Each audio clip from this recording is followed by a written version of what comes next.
Alright, back. With this video, we're going to talk about table cleanup. This is your table cleanup chart, poster, whatever you need to know. Every day when we clean up, I will be assigning tables to this cleanup chart.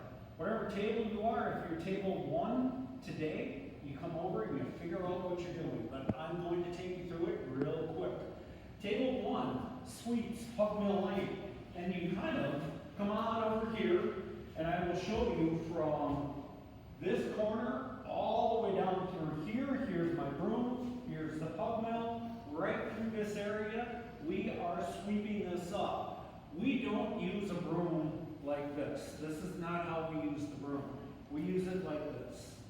And we sweep things up into a nice pile, and we find a big dustpan over there in the corner, and we grab a dustpan, we bring it back to our dust pile, we pick it up, and we throw it in the garbage by the front door. Table number 2 is cleaning the sink area. That is over here. You may need a big sponge for this. You will need towels. You have to patiently wait while everybody else does their cleaning activities. You may be able to work a few minutes later than everybody else. But when you're done, you're using the sponges and the towels to wipe up all the water and the water that's been dropped on the floor. And when you do that, you don't have to bend over on your hands and knees. You throw the towel on the floor, and I call it the penguin walk. And you wipe this up. The other thing you're going to notice over here is, look at how neatly the water bottles are organized. That's your job also. It is your job to wipe off this counter and this counter. Make sure it's dry. That's it. That's a big hazard. We put our sponges back. Table number 3. If you forget what you're doing, always come back to the table cleanup chart, poster, whatever you're doing. Table number 3, you are organizing tools. You are walking over here and making sure the wood tools are all in the same bin. That the flat shredders are all in the flat shredders. If you see it up here in the sure forms, you take the flat shredder out and you put it back in this counter.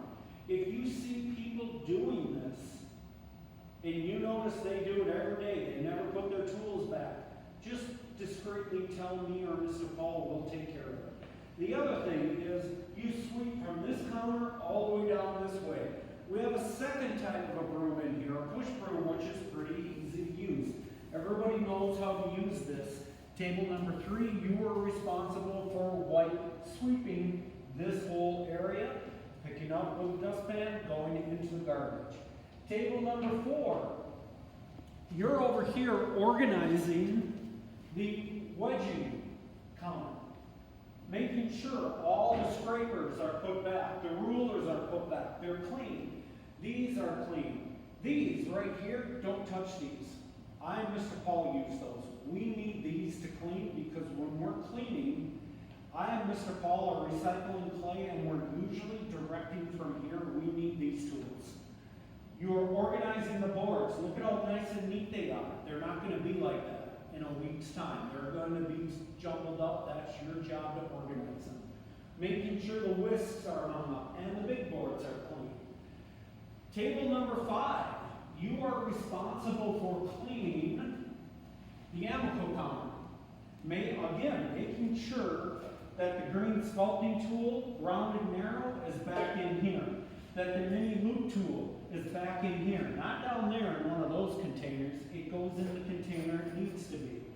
You are using a sponge and some water, and you're wiping off this counter. You are taking care of any of the underglaze that gets spilt over here. And again, you're wiping up the floor with towels. Tables 6, 7, and 8, there's a reason all 3 of you do the same thing. You are sweeping the room and picking up everything around the tables as everyone else cleans. So what that usually entails is any type of a broom you can find. That's why we have a lot of them back in that corner with dustpans and hand brushes. You are sweeping around the tables, getting everything picked up. Very important to get around the tables, under the tables, get things swept. You're also taking the stools and you are stacking the stools over here neatly. You want to keep them about chest high so everybody can reach them. You don't want to get into competitions of stacking them that high. Mr. Paul and I can beat everybody in stool stacking, so there's no use trying to challenge us. Just keep them at this level, it'll be great. And that is cleaning.